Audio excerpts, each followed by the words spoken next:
வணக்கம் நண்பர்களே. இப்பொழுது நம்ம காட்டேரி தேவி காட்டேரியை நம்ம எப்படி மயானத்துக்கு போயிட்டு வசியம் செய்கிறது மற்றும் இந்த காட்டேரி தேவதையை வைத்து நம்ம என்னெல்லாம் அஷ்டகர்மங்கள் விளையாடலாம் அப்படிங்கிறத இந்த பதிவில் தெளிவாக பார்க்கலாம். இந்த மயான காட்டேரிக்கு என்னோட குருமார்கள் பல வழியில் பல பேருங்களை கூப்பிட்றாங்க. ராக்காயி, மயான வீரி, இறைச்சி, கருங்காலி அப்படின்ட்டு இந்த தேவதைக்கு பல பேர்கள் உண்டு. நீங்கள் இந்த தேவதையை வசியம் செய்ய ஆசைப்பட்டீங்கன்னாக்கா நீங்கள் என்ன செய்றீங்கன்னா அமாவாசை அன்று நீங்கள் மயானத்துக்கு போயிடுங்க. போயிட்டு ஹரிச்சந்திர பகவானை வணங்கிட்டு எரிமேடைக்கு போயிடுங்க.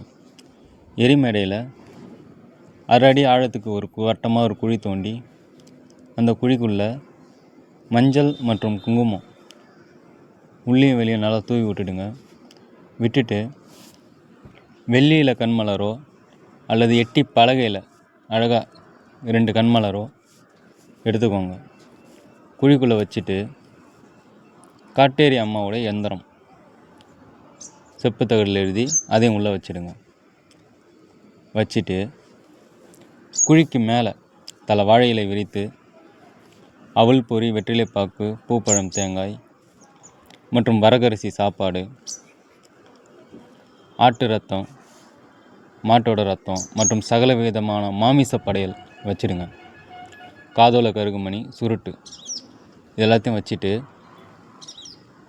பச்சை பால் ஒரு இதில் குடுவையில் வச்சுருங்க. வச்சுட்டு நீங்கள் என்ன செய்கிறீங்கனாக்கா தேவி காட்டேரி மந்திரத்தை 1008 உரு போடுங்க. போட்ட பிறகு நீங்கள் என்ன செய்கிறீங்கன்னா ஒரு கருப்பு துணி விரித்து அதில் அந்த கண்மலர் அந்த குழிக்குள்ளே வச்சுருந்த எல்லா ஜாமானும் எடுத்து வச்சுக்கோங்க. மற்றும் அந்த படையலை அப்படியே மொத்தமாக சுருட்டி எடுத்துக்கோங்க. எடுத்துக்கிட்டு நீங்கள் ஒரு நெல் பொரியாக தூவிக்கிட்டு ஒரு மந்திரத்தை சொல்லி ஒரு நெல் பொரியாக தூவிக்கிட்டு நீங்கள் என்ன செய்கிறீங்கன்னா வீட்டுக்கு வந்துடுங்க. அப்படி வந்துட்டு வீட்டில் வச்சுட்டு நீங்கள் பூஜை பண்ணுங்கள். அப்படி செய்தால் 100% உங்களுக்கு தேவி காட்சி அளிப்பாள். அதே மாதிரி மயானத்தில் இருக்கக்கூடிய காட்டேரி உங்ககிட்ட வந்துடும். நீங்கள் அந்த தேவதையை வைத்து அஷ்ட கர்மங்களும் விளையாடலாம், கட்டுக்கட்டலாம், கெட்ட வேலைகளுக்கு பயன்படுத்தலாம், நல்ல வேலைகளுக்கும் பயன்படுத்தலாம், பணம் காசு வர வைக்கலாம். பல விஷயங்களில் இந்த தேவி காட்டேரி உங்களுக்கு பக்கபலமாக இருப்பாங்க. மற்றும் இதை பற்றி உங்களுக்கு அதிகமான விஷயங்கள் தெரிஞ்சுக்கணும், மந்திரம் வேணும் அப்படின்னாக்கா எனக்கு தொடர்பு கொள்ளுங்கள். உங்களுக்கு இந்த இதில் எந்த ஒரு டவுட்டாக இருந்தாலும் எனக்கு கால் பண்ணுங்கள். நன்றி.